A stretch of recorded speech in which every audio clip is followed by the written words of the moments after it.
The UFC has caused an absolute shitstorm, and the reason for that is the matchmaking between Tony Ferguson and Paddy Pimblett.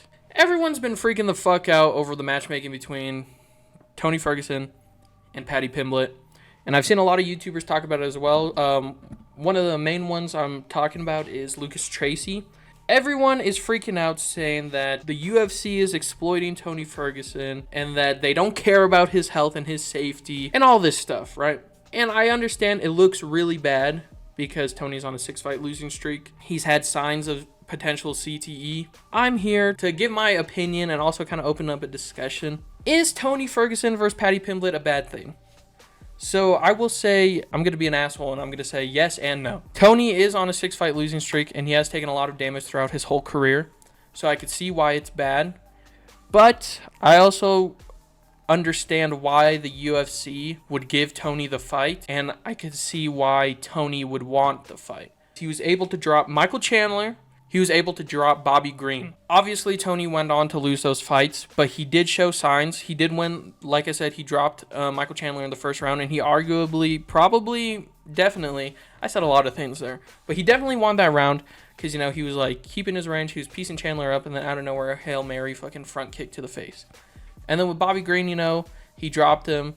I don't know if he was credited for it, but he did like drop Bobby. And then, you know, obviously the eye poke. Tony is in a weird situation. He's shown signs like, wow, actually he kind of looks good. He's fighting Michael Chandler, who's like ranked number 5. And then Bobby Green, you know, he's an old veteran who has some pretty decent hands on him. And he dropped him too. So it's weird because like, okay, Tony looks good, but he ended up losing those fights. So what do you kind of do with Tony? Obviously they gave Tony another chance, and many people are saying that they shouldn't have given him this chance. Like I said, as a promoter, I can understand why you were like, oh, maybe we should give Tony one more. Dana White did say that if Tony loses this, he should probably retire. No offense, if he does lose to Paddy, as we all seen, Paddy is not that crazy. I think in the Ariel Helwani interview, I think Tony talks about how like his stand-up shit and like his jiu-jitsu's pretty good. I have nothing against the kid, you know. Patrick seems like a pretty legit dude. And you know, he gets pretty big. You know, his stand-up's okay, but his ground game's a lot better. And honestly, yeah, that's kind of it. Like, sure, Paddy won his first UFC fight by knockout against whoever the fuck, but he also got rocked in there because he likes to leave his chin open. I don't know if Tony's power is there, but I think he dropped Chandler with a. Actually, he dropped both Chandler and Bobby Green with a punch. And I don't know if his grappling's there. Like I said, in the Bobby Green fight, when he got subbed, he did have an eye poke and then like fucked him up or something. But how much can we credit the eye poke for Tony's loss? So it's very iffy. Tony's in a very iffy spot. And like I said in my other video about the announcement of all the UFC fights, I said that if Oliveira and Dariush couldn't finish Tony on the ground, what can Paddy do on the ground? Tony's a fucking durable motherfucker. A lot of people are getting mad at the UFC for making him fight Paddy because they're like, oh, you know, Paddy's the up-and-coming star. They just want to use Tony, who's a veteran, who has a fan base, who has a following, who is a decently big name in the UFC, just to boost up Paddy. In all honesty, Paddy is a winnable fight for Tony. And I don't think that's crazy to say. Like, sure, Paddy's a younger fighter, but he hasn't necessarily beaten, like, fucking top-ranked guys. It's weird. Like I said, it's a weird situation that Tony's in. As a Tony Ferguson fan, I thought he should have retired after Bobby Green. I was like, you know what? That's it. Farewell, Tony. I understand people's concerns for Tony's health. I also have a concern for his health, because as a fan, you don't want to see him, you know, his mind just go to shit, you know what I'm saying? So as a fan, you want to see him, like, you know, ride off into the sunset.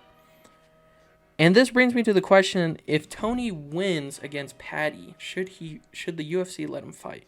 So in the Lucas Tracy video, the UFC should have stepped in and not let Tony fight. And he brought up the Chuck Liddell and fucking Tito Ortiz fight and how Dana White shamed that, and he's essentially doing the same thing with Tony. But in all honesty, Chuck Liddell was like 50, and he hadn't fought in MMA for how many years? So I can see why. I feel like that's different than the Tony situation. I feel like Tony's situation is more similar to the BJ Penn situation. I think he was on a 7-fight losing streak. So either Tony could tie him or Tony can snap his losing streak. So it's kind of like the same thing like that. You know, they've been competing sort of consistently.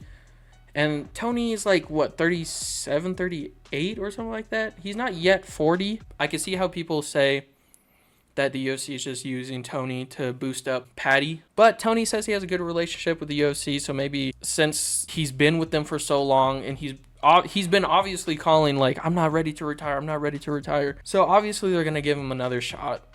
And Dana White did say, yeah, if he loses to Paddy, he should probably retire.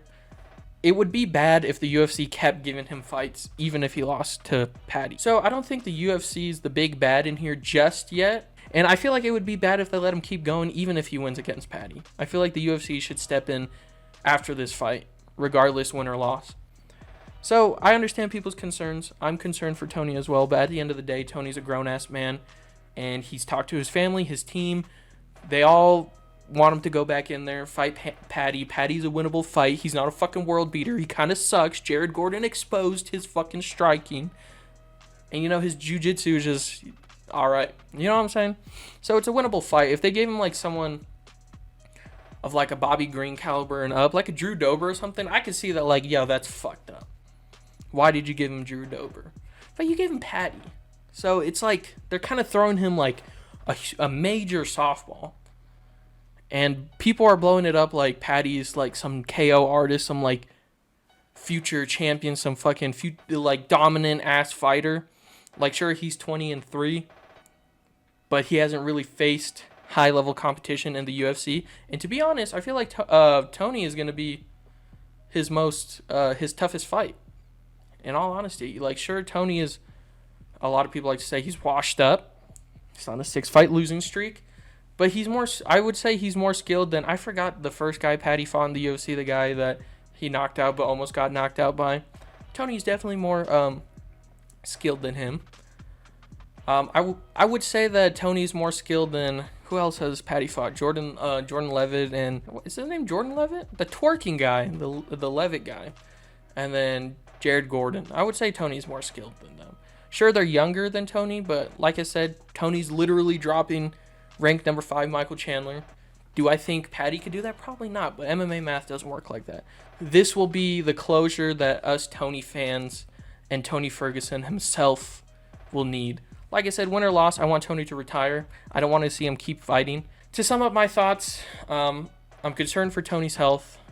I don't think the UFC is in the wrong just yet. They gave him a softball with this Paddy fight, so I don't think it's too bad yet. I want them to, like, suggest retirement to Tony, even if he wins. I don't want to see Tony fight anymore after this. As a Tony Ferguson fan, I feel like we've all been through enough. And if he can't beat Paddy, then yeah, no offense to Tony, literally hang it up, bro. Maybe I'm being unfair to Paddy, but like I said, he's not very impressive. And if Tony Ferguson loses to a non-impressive Paddy, then yeah, I don't think you have much to offer in the cage anymore, bud. But who am I to tell Tony to retire? He's a fully grown man. He can do whatever he wants. At the end of the day, it's his choice. But I feel like the UFC should step in after this fight. That was just a short, quick video talking about Tony Ferguson. I feel like people are going crazy over this fight. And honestly, I don't think it's bad because, like I said, it's a winnable fight. But yeah, anyway, thank you for watching. Please like, subscribe. And yeah, stay tuned for more uploads on my channel. Anyway, thank you.